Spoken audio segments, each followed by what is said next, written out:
AI 교육 전문 에듀비입니다. 안녕하세요. 에두비 에두 프롬프트 엔지니어 마스터 서영진입니다. 자, 오늘 제가 에두비를 통해서 보여드리고 싶은 거는 이제 에두비가 교육에 관련된 법률 자문을 해줍니다.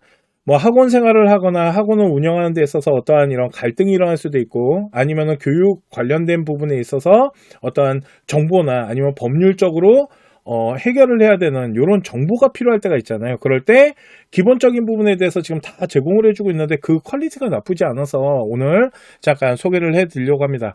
에도비 바로 가기를 한다면 제가 한번 사례를 좀 준비를 해왔는데 이거 진짜 있었던 사례긴 하거든요.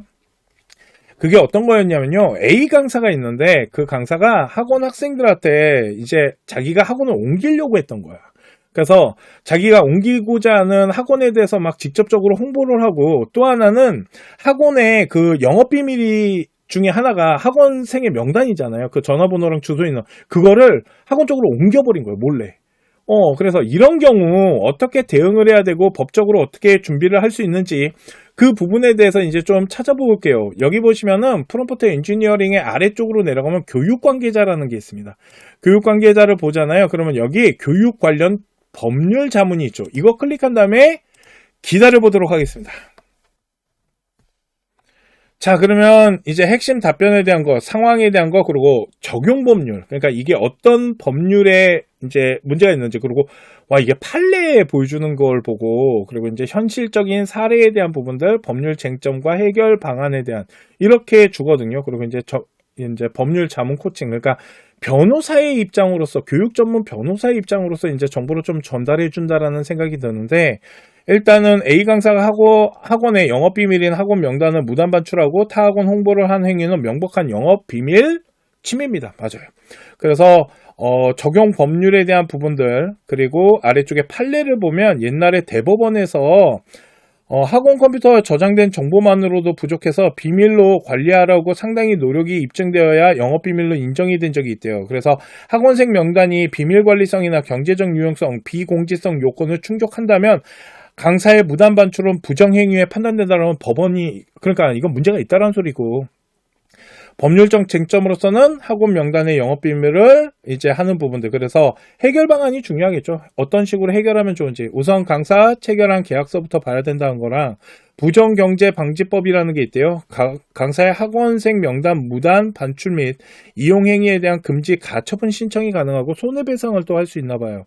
그리고 개인정보에 대한 위반 소지도 있죠. 그렇죠. 개인정보를 뺏는 거니까. 이런 것도 있고, 내부적으로 학원 명단이나 영업비밀 관리 체계를 좀 강화시킬 필요가 있다라는 부분들. 그리고 법률 자문에 대한 거 괜찮지 않습니까? 그러면 하나 또 좀 보도록 할게요. 이거는 학부모님 입장인데요.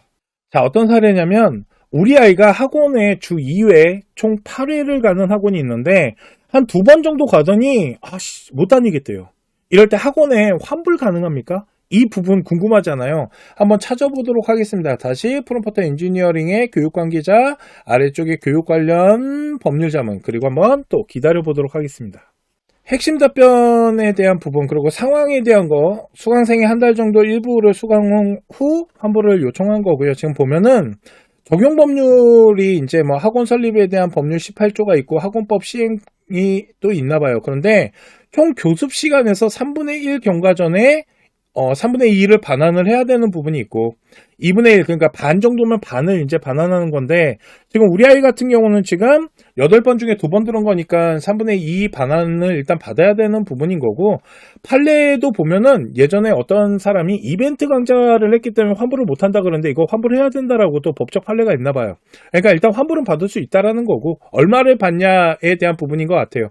그래서 해결에 대한 부분에서 학원법 시행령 별표 4의 환불 규정에 따라서 요구를 할 수 있기 때문에 이 부분은 이제 좀 찾아가지고 이제 어느 정도 환불을 받을 수 있는지. 근데 3분의 2 정도는 환불이 가능할 것 같다라는 생각이 드네요. 그러니까 이런 식으로 뭔가 법률적인 이런 정보도 지금 교육 관련 법률 자문을 통해 갖고 이제 제공을 해주고 있는데 이게 교육 전문입니다. 그렇기 때문에 교육에 관련된 부분들, 뭐 학원뿐만 아니라 뭐 학교 생활이나 아니면은 이제 교육에 이제 그 외의 것들, 이런 부분들도 한번 궁금한 게 있으시면은, 네, 물어보고, 그걸 통해가지고 법률 자문을 받고, 더 자세한 건 변호사 찾아가야죠.